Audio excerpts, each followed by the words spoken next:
Hello everyone, it's Myung-Jan. Today I am going to read S6 6050 The Giant Germ,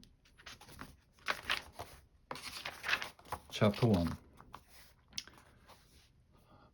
Alright, Ralphie waved his lunch bag and ran outside to the playground.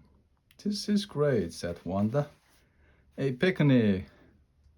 None of us had been expecting Miss Frizzle to take us outside for lunch. 1 minute, we were in our classroom ready to start our new science unit. The next, the freeze was taking us out to the picnic yard. It just goes to show you, with Miss Frizzle around, you should always expect the unexpected. I wasn't going to complain. I love picnics, and the weather was perfect, warm and sunny, with a clear blue sky. I feel lucky today, I said. The only kind of luck I ever have is bad luck. Arnold complained, not always. Insists Dorothy Ann. We usually just call her DA. She smiled into the sunshine, and she sat down and began peeling her orange. You're in Miss Frizzle's class, aren't you? Arnold threw up his hand. I'll rest my case. I've got tuna fish. What about you, Keisha? Tim asked. I didn't even have to look in my lunch bag. I already knew exactly what was inside. Peanut butter and honey on my mom's homemade bread, I said. My favorite. My mouth started watering, but when I took the sandwich from its wrapper, I saw some fuzzy blue-green spots on the bread. Ew, what is that? I said. Suddenly, I didn't feel so lucky anymore. Just looking at those spots made my stomach churn. But Miss Frizzle's face lit up like a Christmas tree. That, Keisha, is one of the many miracles of microbes, she announced. Huh? It just looks like a mole to me, said Carlos. There's more mold than meets the eye. Carlos, lots more. Miss Frizzle said each one of those spots of mold is actually made up of millions of tiny microbes. Microbes? What are they? Tim asked. The DA flipped open her library book on microbes. She had brought it outside with her lunch. I think I can answer that. According to this, microbes are teeny tiny living creatures. They are too small to be seen without a microscope. She said millions of microbes have to be band together in order to be visible to the naked eye. Quite right, there's power in numbers, Dorothy Ann said. The fridge and microbes certainly have the numbers on their side. There are more microbes than any other living creatures on Earth, and they are everywhere. From the desk of Miss Frizzle, microbes pass the test of time. Microbes have been on Earth for at least 3.5 billion years. That's longer than plants, dinosaurs, or any other living thing on the planet. And it's a lot longer than people have been around. Human beings didn't appear until just 2 million years ago. Because microbes were the first life forms on our planet, they are at the bottom of the food chain that feeds all life on Earth. All life on Earth. At this very moment, microbes are floating in the air around us. Miss Frizzle went on. They are on our skin and teeth, inside our bodies, in the soil, in the food we eat, and on everything we touch. Every time you put a foot on the ground, you're stepping on billions of microbes. Arnold looked around nervously. I am? I think I'm going to be sick. Some microbes can make us sick, Miss Frizzle admitted, like viruses that cause chickenpox, bacteria that causes strep throat. Germs make me sick, by Wanda. Microbes, they can make you sick, are called germs. Or when bacteria breaks through tooth enamel and causes tooth decay, DA added.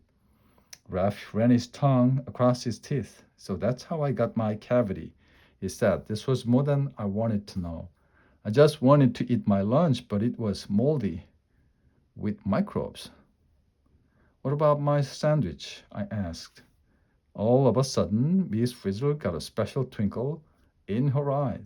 The same one we see whenever she's thinking of a far-out field trip. Excellent question, Keisha, she said. Class, it's time we got up close and personal with microbes. To the bus! Miss Frizzle jumped to her feet and headed for the magic school bus.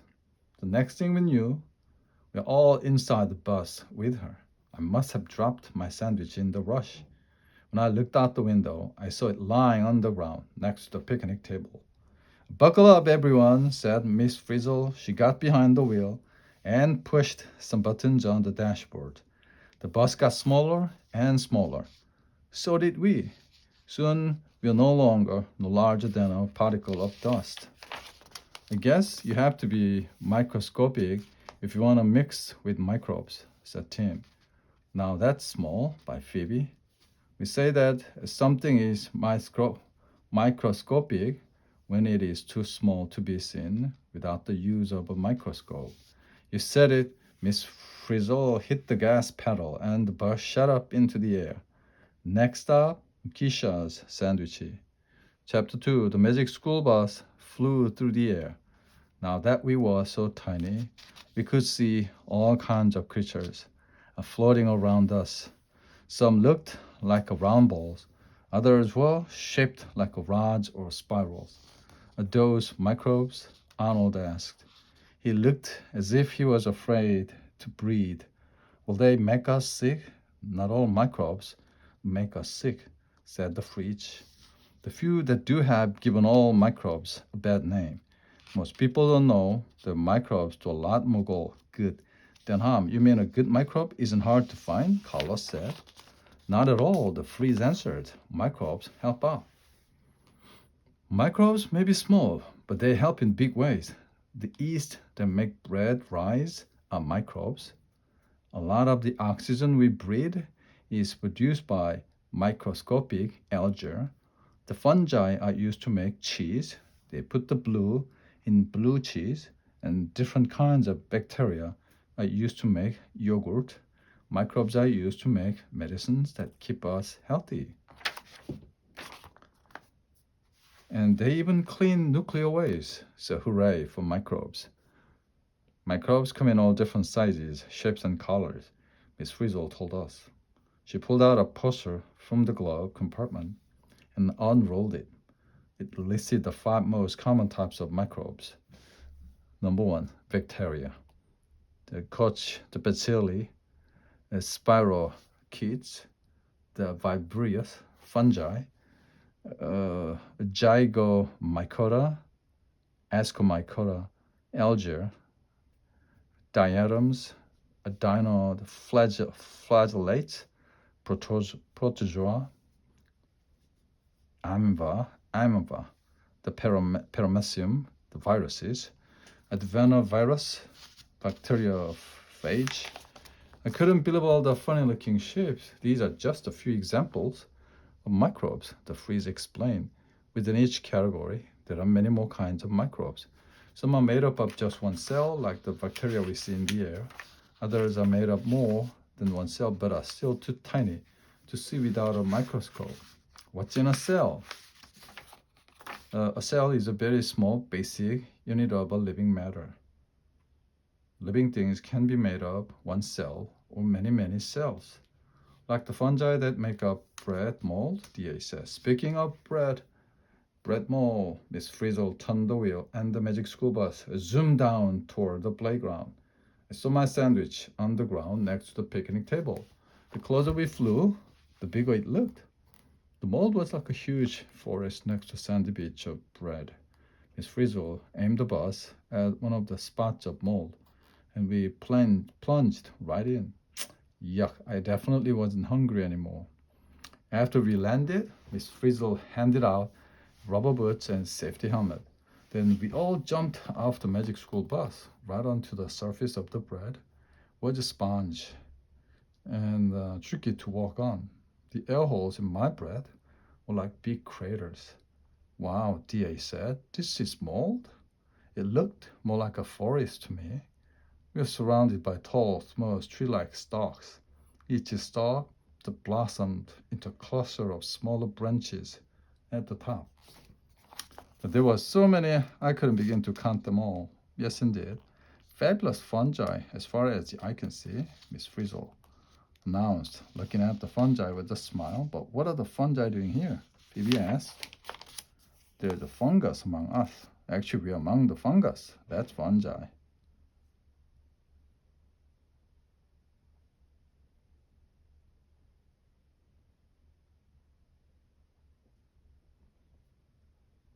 Can you see the fungus among us? If you can, it isn't a microbe. Most fungi are microscopic, but some are larger, like mushrooms we find in forests, and lichens that grow on trees and fallen logs. Once a single fungus is big enough to see with the naked eye, it isn't called a microbe anymore. One type of fungus called Armillaria bulbosa grows to be very big. There is a single Armillaria bulbos in Michigan that weighs more than 10 tons and stretches across almost 40 acres of land. It's so big that it has a nickname, the humongous fungus. They're doing what microbes do best, Phoebe, eating and reproducing. You mean these fungi are chewing down on Keisha's bread? Gave a contented nod. Isn't it amazing? Most microbes, such as fungi and bacteria, can make their own food. They get their food from other animals or plants. Like the wheat in Keisha's bread, when they eat, big changes take place. Yeah, you mean sloppy changes? I said. My boots had started sinking into the soggy part of my sandwich. My bread is rotting. Eating with enzymes. Fungi and bacteria produce substances called enzymes that help them eat. Enzymes break down food into simpler materials the microbes can observe. So these fungi are changing Keisha's bread by making it rot so they can use it for food. Tim said. Precisely, the freeze told him. I was still trying to keep my balance on the slippery stuff, but I got the picture. Rotting food was good for microbes. Bad luck for me. How did so many fungi get here so fast? I asked. My mom just made this bread last weekend. I didn't see a bit of mold until today. Look up. The freeze instructed. When we did, we saw dozens of the bluish green balls attached to the top of each fungus. Those are spores, Miss Frizzle explained. The scoop-on spores. Ever wonder what makes bread molds so fuzzy and colorful? Spores do. The bread molds can be black, blue-green, or pink, depending on the color of the spores. Spores are like seeds. They are carried to a new place by the wind, by animals, and new fungi grow from them, the freeze explained. So with the help of spores, each fungus produces dozens of new fungi. Wanda said, these microbes sure know how to get around. They work fast too, DA said, looking at her book. So microbes can double their numbers in less than 10 minutes. No wonder there's a lot more than just one fungus among us, Carlos joked. Different microbes have different ways of reproducing. Fungi make spores, yeast cells from buds that develop into new yeast cells, and bacteria simply split in two. I did some math in my head. Wait a minute, if microbes reproduce that fast, wouldn't they totally overrun everything? I asked. They would if conditions for growth were perfect, said Miss Frizzle. But if the food runs out, or if it gets too crowded or too hot or too cold, then microbes start to die out. The Phoebe took a look in DA's book. According to this, lots of packaged foods like hot dogs and rolls contain preservatives that slow down the growth of microbes and keep food from spoiling. But homemade food like your mom's bread don't have preservative. Where do microbes live? Where do they live? Most microbes grow best where it is moist and dark. They don't like it too hot or too cold. That's why we refrigerate some foods. The cold air inside the refrigerator slows down microbes, But microbes do like it sweet. Sugar helps microbes to reproduce faster. Substances with acid in them, like lemon juice and vinegar, used for the pickling the vegetable, make it harder for microbes to grow. I see. So that's why it's a moldy mess, I said. All of a sudden, everything started shaking.